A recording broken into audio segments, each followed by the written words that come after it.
collection exceptionnelle qui appartenait à qui et une collection de quoi? Alors, c'est une collection qui appartenait à Alfred Bohr. William Alfred Bohr était au siècle dernier un grand collectionneur des arts de la Chine et du Japon. Alors pour la petite histoire, c'est un fils de forgeron, il est né à Zurich et il part très jeune au Sri Lanka où il va faire fortune dans le commerce d'engrais plus particulièrement.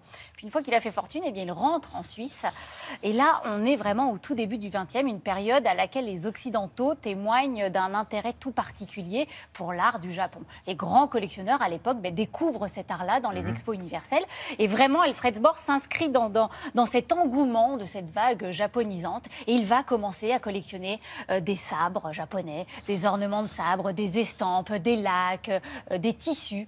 Et puis cette passion qui était au tout début qu'un loisir, elle devient vraiment dévorante. Et là, il va se lancer aussi dans les arts de la Chine et il va commencer à collectionner les céramiques impériales. Alors là, c'est vraiment les plus prestigieuses. C'était vraiment celles qui étaient réalisées pour l'empereur spécifiquement. Donc les céramiques impériales et le jade. Et là, dans ce domaine du jade, il a vraiment réuni des pièces absolument somptueuses. Alors quoi, c'est pas une vente, c'est une expo. C'est pas une vente. Si vous voulez, toutes ces pièces-là, toute sa collection, elle est aujourd'hui réunie à la Fondation Alfred Bohr à Genève. On y est allé regarder.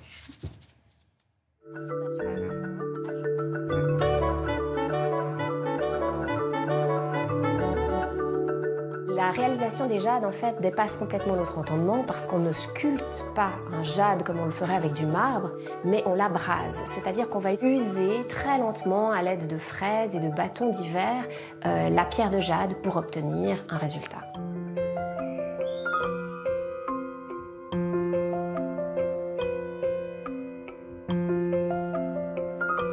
La gamme de couleurs du jade est vraiment très étendue.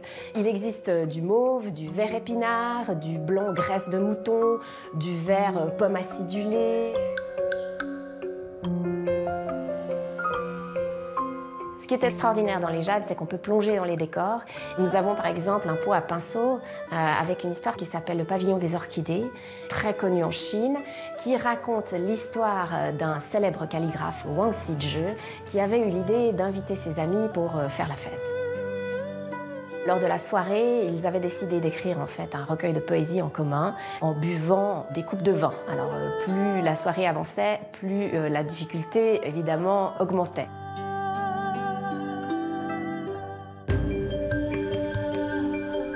Nous avons aussi la chance d'avoir des jades moghols où on copie en fait le travail des lapidaires indiens. C'est des jades d'une finesse extraordinaire. On voit à travers le jade, donc c'est vraiment assez impressionnant.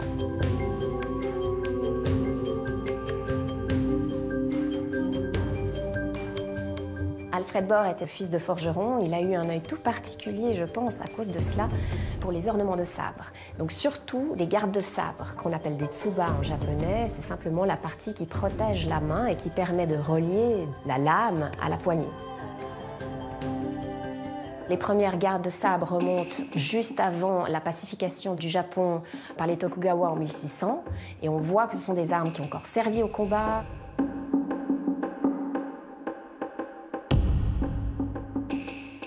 Après 1600, il y a moins de guerre, on a moins besoin des armes, ça devient de plus en plus en fait un objet d'apparat et de pouvoir.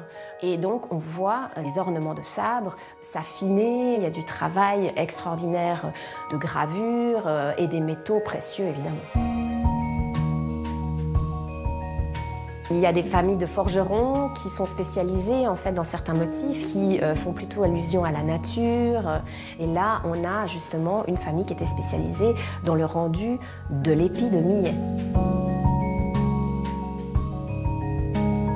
Il y a aussi des dragons, des samouraïs en armure qui sont plus impressionnants et qui racontent finalement l'histoire de ces pièces. Avec Laurent, répondre. Bon, donc il n'y a rien à vendre si vous avez l'intention. De toute façon, sur deux. Mais non, mais si on passe à Genève, voilà, vous pouvez vraiment vous rendre à la Fondation Alfred Bohr, qui est vraiment c'est superbe. Vraiment, c'était un homme obsessif dans le bel ouvrage et on ressent vraiment ça dans toutes les pièces qui se trouvent. Il ne se paraît pas tous les jours, Alfred. Hein, je vois non, pas vraiment. Voilà. Alfred était assez rigoureux. Alors maintenant, on va